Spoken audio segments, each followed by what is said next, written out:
மதியம் சாப்பாடுக்கு என்ன பண்றது? இப்படி உடம்பு சரியில்லாம இருக்கா, உங்களுக்கு சோறுங்கிறதா முக்கியம் போச்சாயா? உங்க அம்மா கூப்பிட்டு சமைக்க வைக்க வேண்டியதானே? உங்க அம்மாக்கு கால் வலினால நடக்க கூட விட மாட்டீங்களே, தாங்க வைக்கல. நாங்கன்னா உங்களுக்கு என்ன என்ன இறக்கறமா போட்டு இந்த பாடுபடுத்திக்கிட்டு பேசாம இந்த பெரிய டவுசர் டைவர்ஸ் பண்ணிடுவாடா.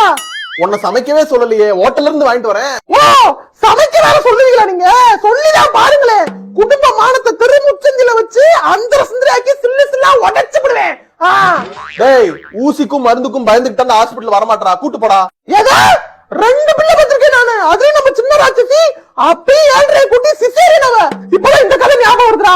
சிசேரியன் ஆகி வீட்டுக்கு வந்தா என்ன பண்ணுவாங்க? நல்லா ரெஸ்ட் எடுப்பாங்க. இவங்க அம்மா 3வது நாளே என்னை சமைக்க விட்டாங்க.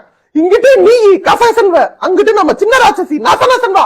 உங்களையும் பார்த்து வீட்டு வேலையும் பார்த்து சமைக்கவும் செஞ்சு எவ்வளவு அந்த வன்மத்தை தான் இப்ப கக்கிக்கிறீங்க இவங்க மேல.